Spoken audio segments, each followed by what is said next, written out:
Yo, what's going on, guys? This is Anthony with themovieblog.com, and I'm back here with another video. This time we're going to be doing one on Kingdom, Ashin of the North.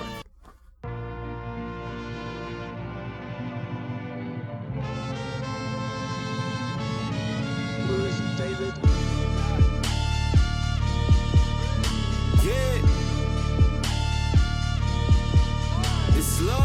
Now, we haven't talked about Kingdom on this channel before because it's a TV show. I've just started to dabble into that. But Kingdom is this hidden pleasure of mine I enjoyed throughout most of 2020 during the lockdown. It was this great zombie show from Korea where we got to see like feudal Korea or feudal Japan where a zombie outbreak occurs. Now, normally we see zombie outbreaks during modern times. Seeing this one occur in a historical setting is like kind of cool. So I was really excited for it, and it actually turned out to be really, really good. Season 2 kind of ended on a cliffhanger with them introducing a new character. Kingdom, Ashin of the North isn't quite a movie, isn't quite an episode. It's more of a side special where we get a backstory on that character that appeared at the end, Ashin of the North. But before we get started, do me a favor. If you're new here to this channel, make sure you hit that subscribe button, turn on your notification, and if you like this video, do me a favor, make sure you hit that like button before you click over to your next one. Now, this film gives us a lot of backstory. Like I said, we're going to learn about the history and the origins of this character. It starts off where she's a little girl living in a camp in the north. She's a part of a tribe called the Jurchin. She's living alongside the Jurchin. They are inhabiting this kind of demilitarized zone where these two formerly warring people now have a common ground. Like I said, in the past, the Jurchins and the Jurchin army, which are called the Bajawi, they were at war with one another. But they've struck in some sort of peace, things have de-escalated, and this town that they've created is inhabited by both members of the Jurchin and the Jurchins, who are either outcasts or just lower class citizens. It's a very sought after piece of land, so they let both their people live there, but it's a tenuous like relationship at best. Most of these guys don't really get along, they irritate each other, but they try to, kind of cohabitate, like New Yorkers. Ashin lives in this town or this camp with her mom, dad, brother, sister, but things aren't going so great. Her mom is actually pretty sick and they haven't been able to cure whatever is ailing her. They don't have any money for a doctor to come help, so they fear the worst. Now, some Jurchin soldiers actually came to the camp one day, and they came actually looking for Ashin's father. The reason that they're looking for her father is because they want to hire him for some work. They ask him to go to a Jurchin camp and to go there and start telling locals rumors that some Bajawi soldiers were killed by a wild tiger. Now, this is an odd request, right? Because the Bajawi people are a warrior-like race.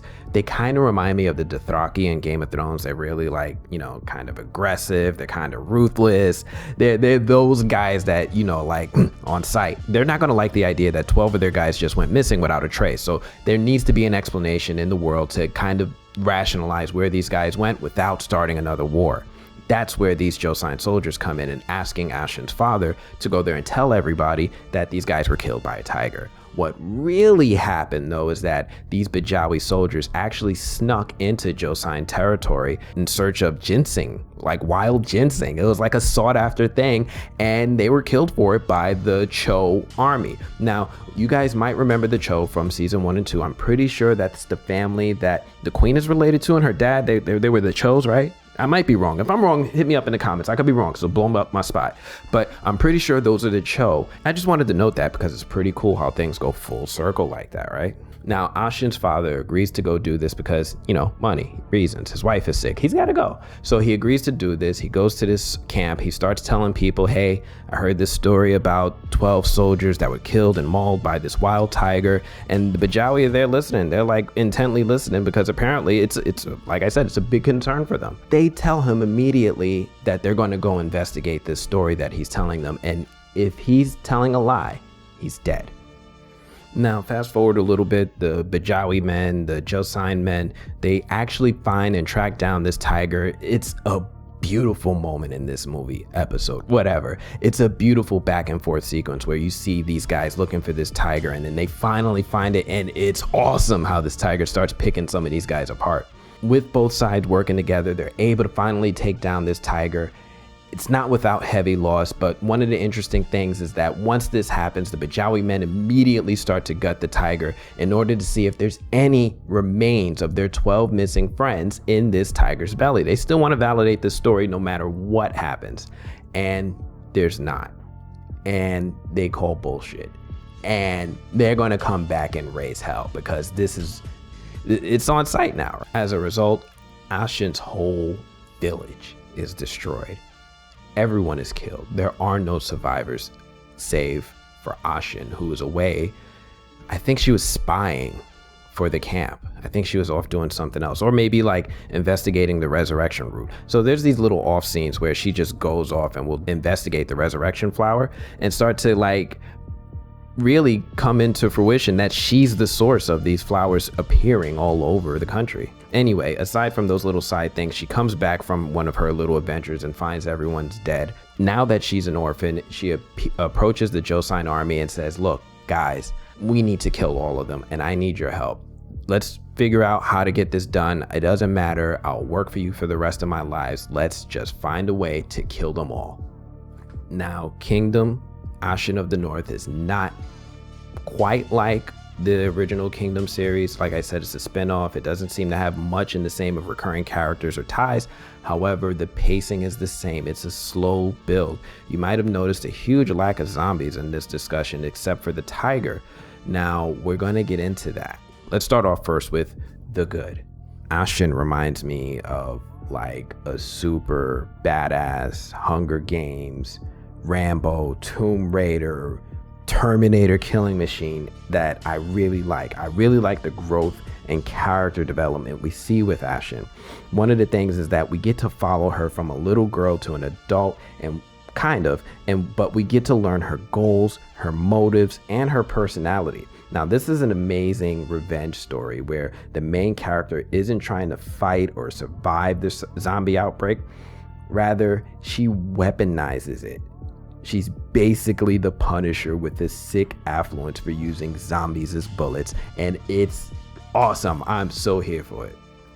Now, the performance of byung-eun as Ashin in this role is nothing short of amazing. All iterations of her too, so all the other actresses that portrayed her in her younger ages, they were also equally awesome. I felt her pain, I felt her anger, and when we got to the end, I could feel her ruthlessness. There was something about the performance out of Jeon that really stood out, that really seemed cerebral, but it was something that you could tell she was an unforgiving person. It was a lot in her body language, a lot in her facial expressions, but this also goes back to say that there's great editing and great cinematography as well, and we're going to get to that, but let's focus back on the great performances we've had by the cast and especially our main character, byung-eun. Like I said, the cinematography is also great. There's that scene where Ashin ages up. That was pretty dope, right? I didn't see it coming, but when she landed, that was pretty dope. I like that. But there's a lot of cool little flourishes like that scene that make Ashin of the North so enjoyable. It's a beautiful, beautiful episode to look at. A lot of the angles, a lot of the shots, a lot of the cinematography was handled very lovingly, delicately, and it's just really, really enjoyable to watch. I also like the story. Now, while the story isn't what I expected or what I thought I wanted, I thought I was going to be ready to hop into like a real big gore fest of a movie. I wanted to see body parts. I wanted to see zombies. This slow build up, this cerebral film, actually really, really good too. It might not have been what I thought I wanted, but it was actually really, really enjoyable. Also, the plot twist. Oh my gosh, the plot twist. I'm sure some of you see it coming, but I had my guard all the way down and didn't see it coming. Does that make sense? Anyway, that plot twist, does it make her a hero? Is she an anti-hero? Is she a villain? What's your take on Ashin after this huge plot twist? I really want to know what you guys think about that, because I really don't know what to think. Now, Ashin of the North was a great film. It was very enjoyable. However, there are some things that I do think fall into the category of the bad. Let's start with them. The plot was confusing to follow. It really was. I kept confusing the different tribes. I kept confusing the wars and whatever happened off camera. I just couldn't get a grip on when this film took place for like the first 20 minutes. That could be on me because it feels like it's been such a long time since I watched the first 2 seasons, but I was really confused on allegiances, alliances in relation to the characters of the first 2 seasons. I kept looking for a familiar face to help anchor me, but nobody showed up that I knew. Also, when key plot points are delivered silently, You have to interpret these dimly lit cave drawings that tell some of the story. The whole origin of the resurrection plant and how Ashin is the source of it appearing throughout the land is almost delivered in passing. This is an important plot point because season 2 of Kingdom ended with our main characters investigating the source of the plant, and they actually ran into Ashin. So knowing that she's the source of the plant and seeing that is an important plot point that they kind of brush over, but that box is checked, right? The box is checked. So with that said, the pacing can be problematic for people. I came into this hoping to dive into some zombie gore fest. Like I said, I was hoping it was going to be a mess of a movie where blood was everywhere, but what I got was this nuanced, articulate take on tragedy and revenge that is good. It grows into the gore fest that I love, but it takes so long to get to that. The first half is mostly about the backstory and the buildup of Ashin's family, the warring tribes, and all of the politics that go into that. The zombie appearance and use in this special episode was disappointing. I wanted to see people trying to survive. I wanted to see people dying. I wanted to see stuff hit the fan and maybe root for some of the characters. I like that our main character is super strong, but I had no idea she was going to be so ruthless. This brings me to my overall opinion of the show, and then I'm gonna wrap this up for you guys. In the end, we finally learned the source of the zombie outbreak in this world, kinda. We learned that the early zombies are a result of Ashin. She also keeps her family alive in a barn, which kind of reminds me of The Walking Dead with Herschel or Michonne with her pets. But I understand why we don't see anyone in this episode from past seasons. I mean, there's that one person, I'm not 100%, this guy kind of looks familiar. I think he's from other seasons, but that's about it. This is another time, this is another place, and let's be honest, nobody survived except Ashin. She killed everyone. I like the visual homage. I like a lot what they did here. I really like this episode. Overall, I'm going to say that this is a great episode. However, it's not a really good entry point if you've never seen Kingdom before. What's really tough is when you try to recommend this to someone and they decide, I'm going to skip seasons 1 and 2 and jump right into this. That would be terrible. They wouldn't really enjoy the show the way that it's intended. Go back, watch the first 2 seasons and come back here. If you want, I'll even review them for you guys, and then we can have them as like a video series. What did you guys think of Kingdom? It's one of my favorite shows. It's one of the things that introduced me into Cape horror on Netflix. I think it's pretty awesome. That's all I got for this one. I'm gonna check you guys later. Peace.